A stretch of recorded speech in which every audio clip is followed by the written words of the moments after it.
Hey guys, it's Miss Winky, and I am here today to go over Unit 8 Notes 2 with you guys. And this covers the war itself, the end of the war, and then the role that Georgia played in the war. And you see the standard there. It's really about the role that Georgia played in the war and not so much about the war itself. So we've got kind of a brief overview of that without a lot of detail, but I did try to link some videos in there for those of you that want to know more. And because you kind of just need to know more about this war, it really like changed the trajectory of the United States and really just changed the world in general. So you really do need to know some stuff about this war. So I linked a few things up for you. Okay, so after Pearl Harbor, when the United States officially joins the war on the side of the Allied powers, um, Germany declared war on us right after we declared war on Japan. And when we first joined the war, we go to fight in North Africa. And so we're fighting the Nazis in North Africa and we win there. And then from North Africa, we launch an invasion of Sicily. And then from Sicily, we jump over to Italy and start working our way up the boot, so to speak, because, Italy's the boot shaped country on the map. So we start working our way up the boot. And then we put together, along with England and a lot of other, Canada and a lot of other allied countries, we put together the Normandy invasion, the invasion of France. This is also known as D-Day or Operation Overlord.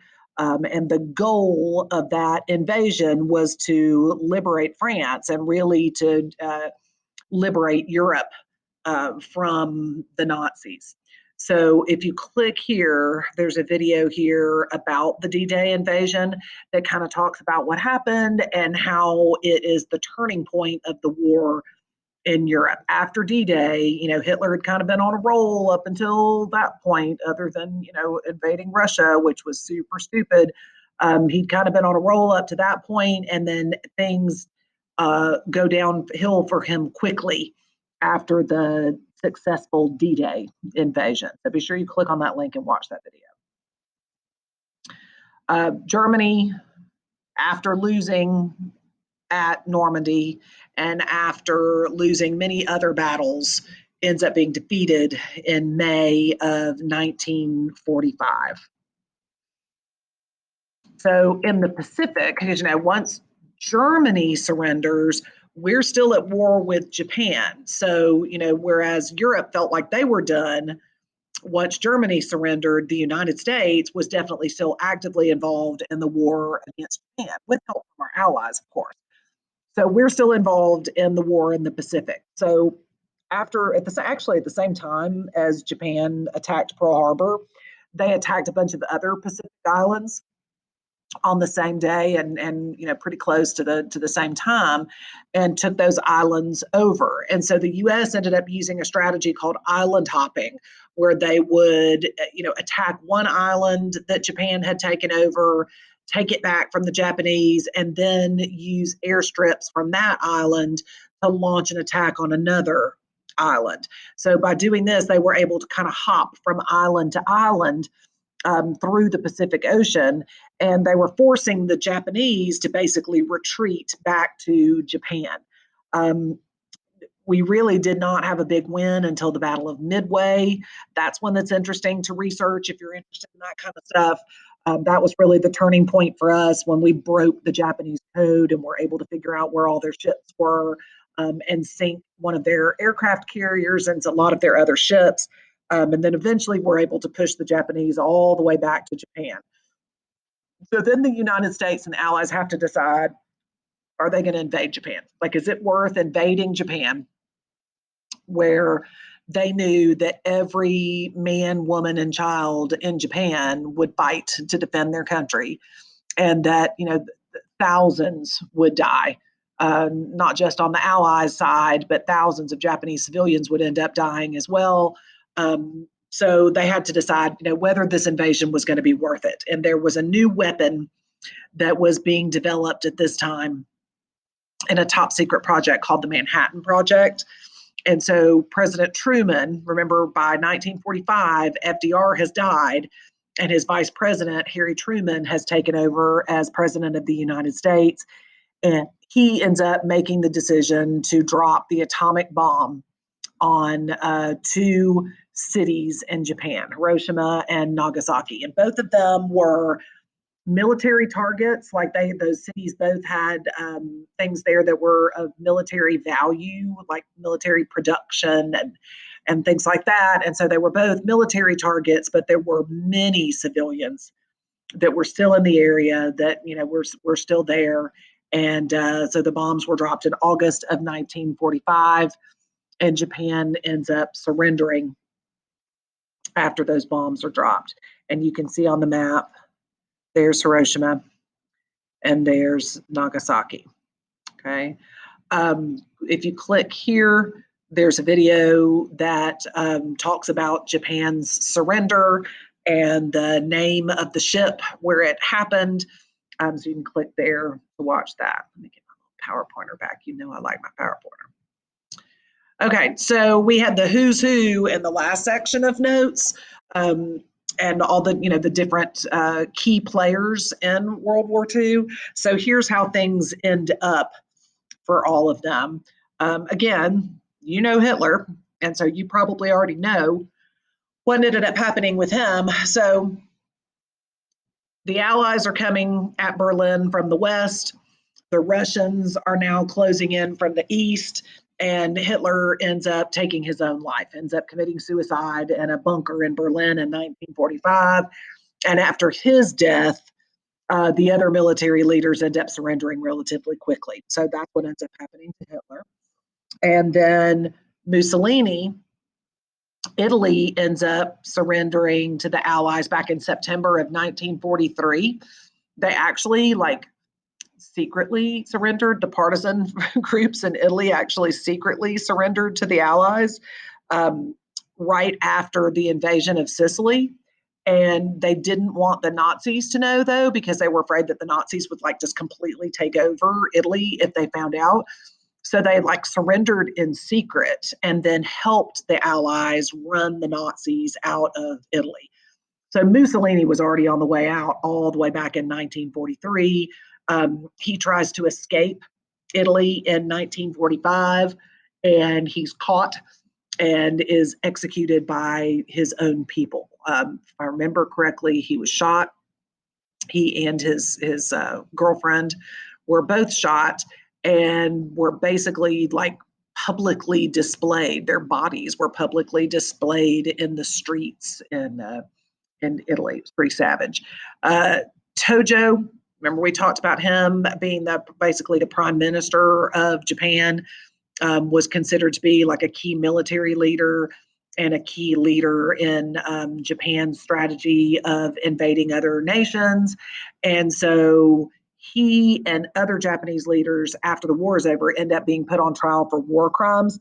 And a lot of it had to do with the mistreatment of prisoners of war, as well as atrocities that had been committed when they invaded China. So Tojo and many of these other Japanese leaders were executed for war crimes, but the emperor of Japan was not. He was spared. So he lived to see another day. Tojo and the others did not. Okay, so, that still says Axis powers. I will fix that, don't you worry, because this is what happens to the who's who of World War II for the Allied powers. So you guys know that FDR dies in Warm Springs in 1945. And then Truman is his vice president and ends up taking over. And Truman is the one that ends up making that decision to end the war by dropping the atomic bomb.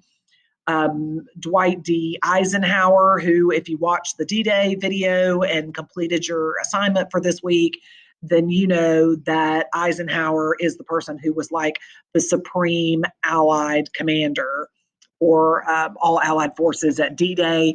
So he ends up becoming the best known war hero of World War II and later becomes the president of the United States in 1953. Winston Churchill, pictured here. He serves as Prime Minister of England during the war, and then he ends up becoming back as Prime Minister in 1951 and serving for 4 more years. He remained in Parliament, which is like Britain's, it's kind of like their Congress, it's their lawmaking body. He stays in Parliament from 1955 to 1964 and then dies in 1965. And then we got Stalin over here on the far right. So Stalin stays in power in Russia until 1953.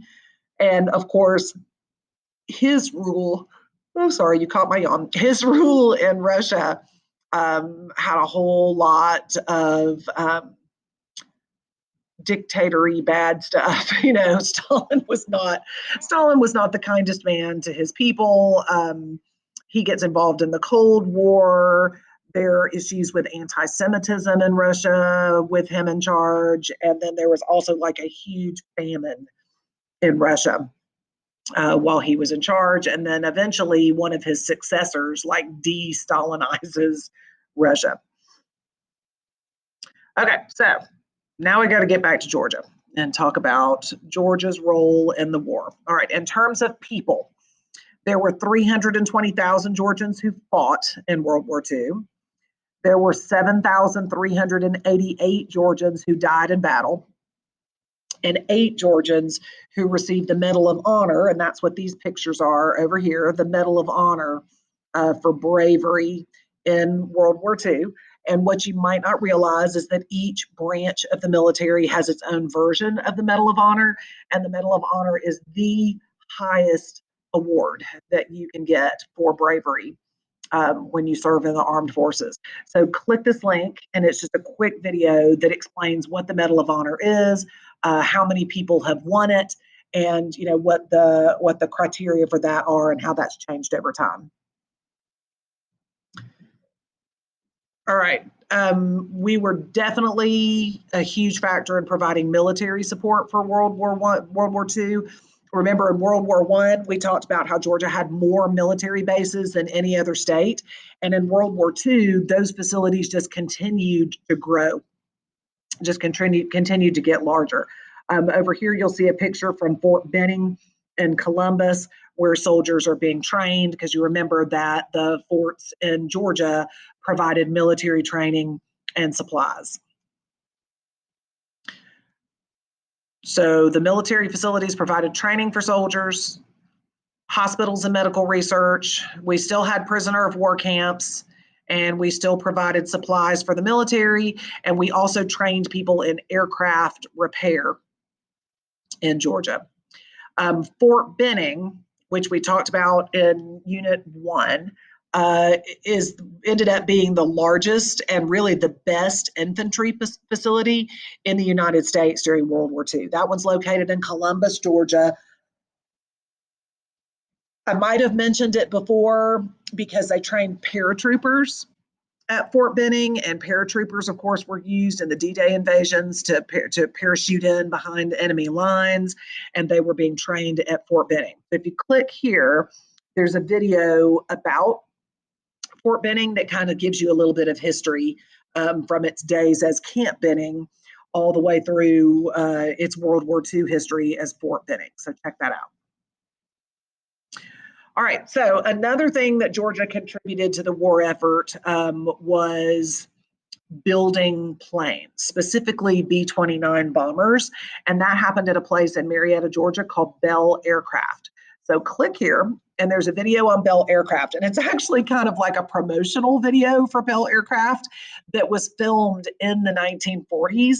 So it's one of those like kind of, you know, the announcer is talking in a really announcery voice, and everything looks really old, and it's just fun to watch. So do yourself a favor and click on that to watch the video about Bell Aircraft.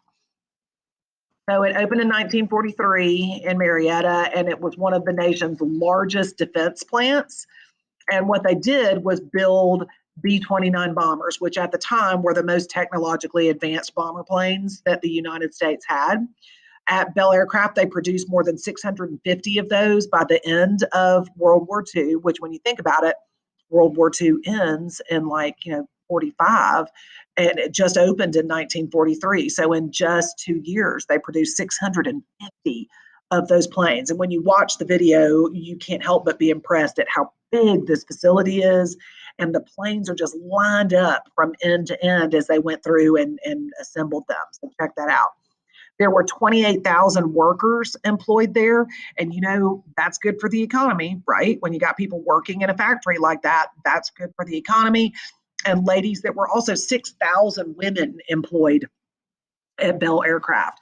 And one of the things that was really interesting about World War II is the fact that since so many of the men joined up and went overseas to serve, that meant that there were jobs available, but nobody to fill those jobs. And so women went to work full time for like the first time ever. There were always women who had worked, but having so many women in the workforce was completely unusual for the United States.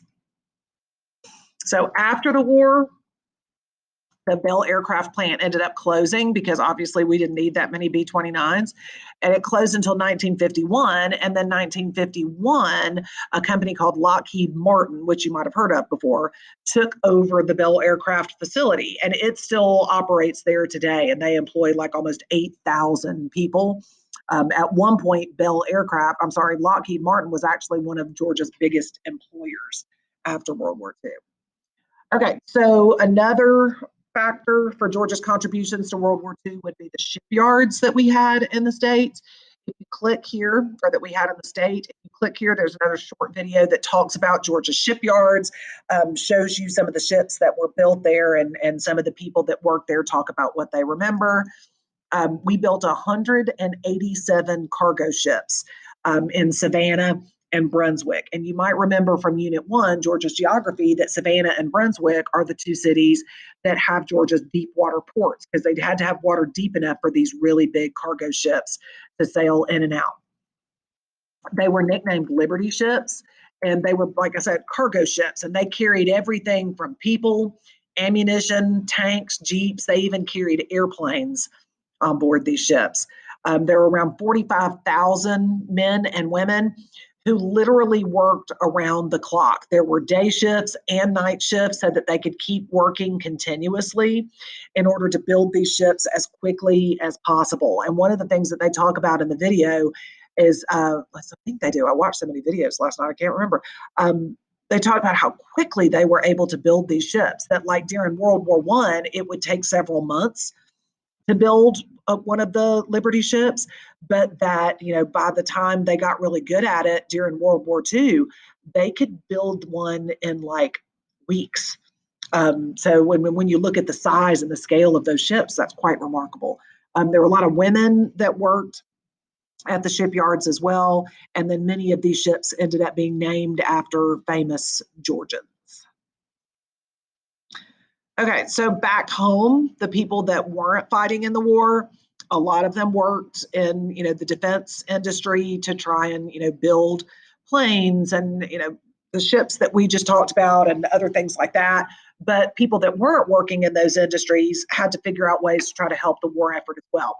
And one thing that they did was to ration. They rationed the goods that they bought in order to support the war effort. Basically, anything that you could do without or grow your own or make yourself meant that there were more items that could be sent to the men overseas, or more production that could be used to create things that would be sent overseas. So people rationed. In other words, they couldn't have, let's say, sugar, for example. You couldn't just go into the store and buy sugar. You were given a ration book, and there's a picture of a ration book right here. You were given a ration book, and you only had a certain number of coupons for sugar. And unless you had one of those coupons, you couldn't buy it. So you had to like ration or save those coupons to use them at certain times. Because if you used them all at once, you wouldn't have any more sugar left. So the idea was to do this with different products so that the excess could be sent overseas to the soldiers. Rubber and aluminum and steel, all of those items were in high demand because they were being used to create, vehicles and tanks and planes and ships. So they were trying to conserve rubber and gas. And one of the ways that they did that was you had to like have a special application to replace a tire.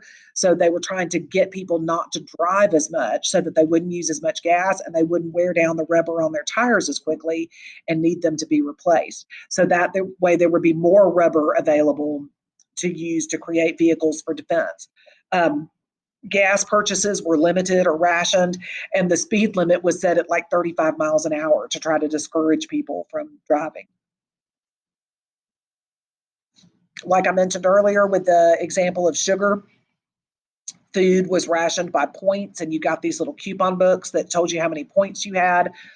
You only had a certain number of points that you could use per month to buy food. So people grew their own whenever possible because then, if you grew your own, you could have as much of these items as you wanted. But things that you had to purchase in the store, those items were rationed, and you had to have like your little coupons to show how many points you had. And I did tell you guys to watch this video, right? I think I did. Now I can't remember. Go back and click on that. And that talks about just, it's not specifically about Georgia, but it talks about what life was like for civilians and things that they did to support the war. Okay, so the last two things in the notes are two of the people that served in Congress for the state of Georgia during World War II, Richard B. Russell Jr. and then Carl Vinson. Both of these guys did a lot, not only just for the state of Georgia, but for the United States, and helped to make sure that the United States was better prepared for World War II. Of course, you also need to know that they've got the skeleton in the closet. Like both of these men were segregationists. So when we get to the civil rights movement in Unit 9, both Richard B. Russell and Carl Vinson are going to come out against segregation and civil rights. So they did a lot for the state and they did a lot for the United States, but they do have that skeleton in their closet. So Richard B. Russell was the governor of Georgia first, and then he ran for the United States Senate, and he served as one of our two United States senators for 38 years. So he was in the U.S. Senate for a really long time. While he was in the Senate, he served on two really important committees. One was the Armed Services Committee, and the other was the Appropriations Committee. So anything that had to do with the armed forces, anything that had to do with the military, went through the Armed Services Committee. And then the Appropriations Committee was in charge of deciding where the United States' tax money would be spent, where they were going to appropriate funds. So that's one of the reasons why Georgia ends up having a lot of the military bases that we had. That's one of the reasons why we ended up having Bell aircraft built in the state of Georgia, because whenever Richard B. Russell could send business our way, he would. And when you're in charge of deciding where the country's tax money is spent, then you've got the ability to send a lot of business and industry the way of your state. He also ended up becoming an expert on military strategy due to his service on the Armed Services Committee, and becomes very influential on U.S. military policy, meaning that the president and all the subsequent presidents consulted him often about military policy and military strategy. He was an advocate for a strong military during the 1930s. This was before we got involved in World War II, and he just felt like we needed to keep our defenses up. He helped the U.S. prepare to fight in the war. He was instrumental, like I said earlier, in bringing military bases to the state of Georgia. He also brought the CDC to Atlanta. The CDC was created for the first time, and when they were trying to decide where they wanted to build that facility, they ended up building it in Atlanta. And Richard B. Russell Jr. is credited with, having or making that happen. One of the things that he was the proudest of was that he created a program called the National School Lunch Program. And this was in like the later years of the Great Depression. The National School Lunch Program made sure that public schools served lunch to their students every day, because he felt like he wanted students to have at least one good hot meal every day, especially during the Depression when you didn't know if they would, if their parents were unemployed, if they would get an opportunity to eat again. So he was responsible for creating the National School Lunch Program. So if you have enjoyed your school lunch in the past, thank you, Richard B. Russell.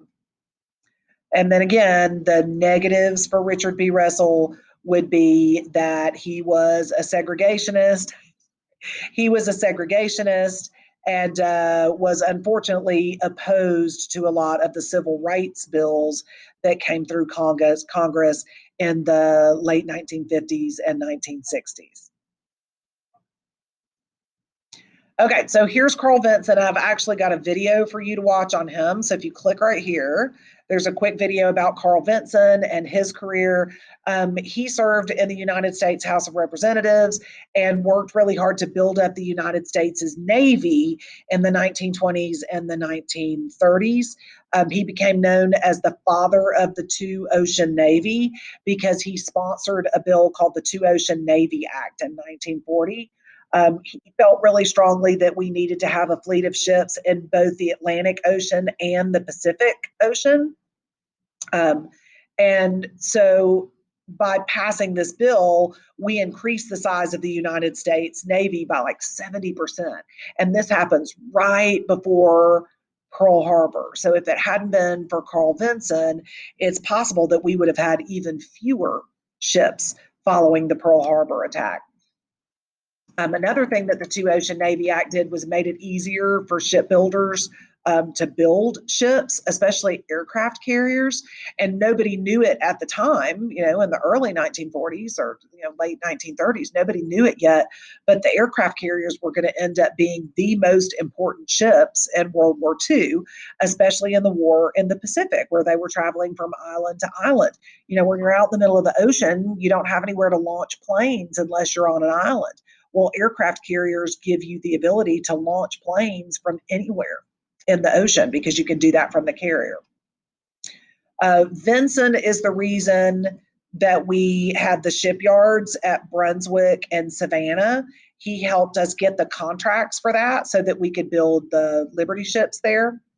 And those continue to be big military centers for Georgia. And then, unfortunately, the negative aspect for Carl Vinson is the fact that he also was a segregationist, meaning that he thought the races should be separate, and he's going to fight back pretty hard in Congress against the Civil Rights Act and the Voting Rights Act later. All right, so that's it for notes 2.